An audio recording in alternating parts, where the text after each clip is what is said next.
Welcome back to News Geelong as the spotlight turns to the world of Geelong sport and the intrepid sports hand himself, Tim Michell. Thanks, Graham. And we start with local cricket this week, and Mersey Cricket Club Vice President Ron Stoop has heralded the club's new turf wicket as a step in the right direction. With the Frogs aiming to build on their Division 2 status in the Geelong Cricket Association and also hold on to a batch of promising young juniors, Stoop said the club had little option but to switch to a turf wicket.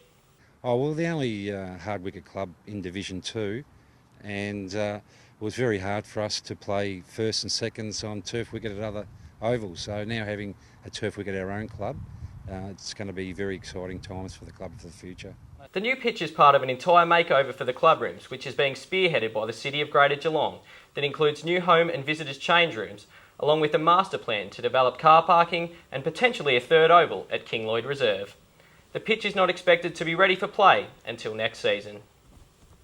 Over to basketball, and the Geelong SUPERCATS will have a decidedly new look when they take to the court for their first game in the Siebel basketball competition for season 2010 on March 12th against the Australian Institute of Sport. As Callum LOWTHER found out, new coach Jamie O'Loughlin is quietly confident that the new blood in the SUPERCATS squad will provide the right mix for a title challenge next season. In the wake of Mark Luter's departure from the club, the Geelong SUPERCATS have started their pre-season training at Deakin University. Can you tell us about any new players that you might have picked up from other teams or other parts of the world thus far this year? We're pretty much holding the same players we had from last year in our core group. A lot of local guys that players would know in the local region are coming into trial, guys who've come through the Youth League. We really haven't gone outside of Geelong for local content or Australian content, but we will bring a new American in. You're going through the legacy of being part of Mark Luter's reign. Can you tell us about your new ideas and how difficult it will be to sort of implement them in a new team that you now run? Oh, look, I think the transition will probably be pretty smooth. There's a lot of things that the team were doing right in the first place. It's not like I come in and teach them all how to play basketball. They know how to play and they know how to win. I've certainly got some ideas about how I'd like the game to be played or ways that we'd like to go, which I'll bring in gradually over the next couple of years. The SUPERCATS play their first game on Friday, March 12th against the AIS in Canberra. I'm Callum LOWTHER, reporting for News Geelong.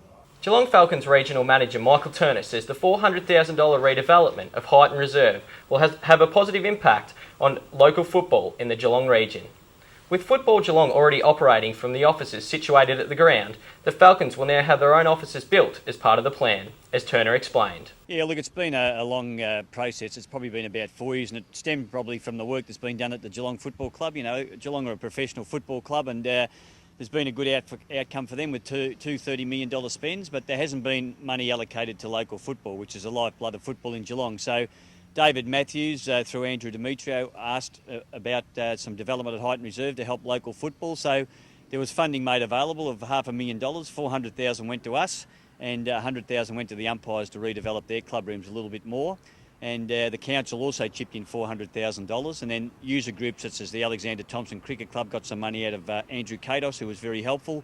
Football Geelong put in some money, so we're just about to, we've started nearly a $900,000 spend on Highton Reserve, which will be a great result for local footy. Turner also added that he was pleased to see 2 more Geelong Falcons drafted in last week's AFL rookie draft, with Luke Thompson headed to Adelaide and Joe Dare headed to Visy Park and Carlton. We got recognised obviously with a lot of the studies that they did in the AFL as the number one AFL development program in Australia, providing AFL players to AFL clubs, and that was by a long way. And we also won the draft again this year. We had 5 boys drafted. We had 1 boy taken to the Gold Coast and 2 rookie players. So to have 8 players leave the program and get on AFL list is a terrific thing again for us as a finishing school, but again for the players' families and also their local schools and their clubs. If Cal Bartlett gets drafted to Brisbane, we've had a big hand in it, but so have North Geelong. He's local club, so we've got to recognise that fact. Finally in sport this week, local cricket won't resume again until January 9th, but heading the GCA Division 1 is Grovedale. GCA 2 are being headed by Thompson at the moment. GCA 3 sees St Albans Breakwater sitting on top, and Geelong are also on top of Premier Cricket, playing some fantastic cricket at the moment, already with 2 trophies in the trophy cabinet in season 2009-2010, and Colandina on top of the Bellarine Peninsula Cricket Association. That stumps for sport this week, Graham. Well, the past few days have been very pleasant weather-wise as we look towards Christmas Day, Boxing Day and the weekend. What's the weather going to be like? Larni Salathiel. Thanks, Graham. Well, it's looking like there may be a little bit of rain about over the Christmas period. So let's take a look at Geelong's 6-day forecast. Starting with tomorrow, cloudy, patchy rain, the chance of thunderstorms from the late morning and a top of 29. Christmas Day, Merry Christmas everybody. Cloudy, isolated showers during the morning, but they are clearing during the afternoon, and a maximum of 21. Boxing Day, heading into the weekend, partly cloudy, isolated showers in the afternoon and evening, and a maximum of 24.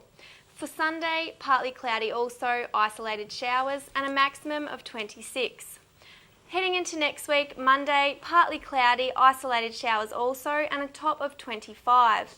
And Tuesday, we have a mostly sunny day with a top of 23.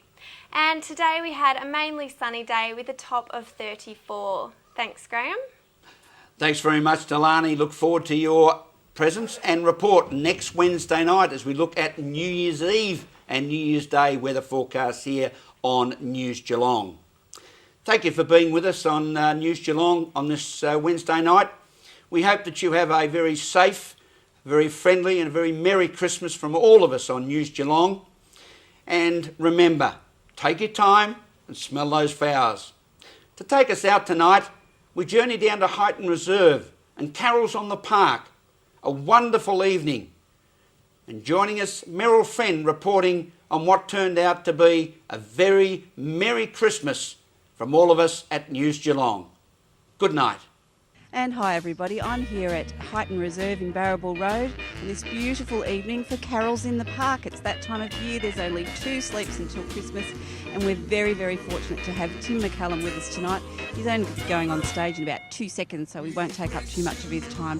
Merry Christmas, Tim. Merry Christmas to you. Now, you've got a beautiful performance happening here tonight, and then you're rushing off to Barrabool Hills as well. I am. I'm a glutton for Carol's punishment, but no, I love this time of year, and it's a great opportunity to come together and I get to sing some beautiful songs and entertain the troops. Yeah, I was recently accepted into the Western Australian Academy of Performing Arts, and they audition about 500 people, take 18 from across the country.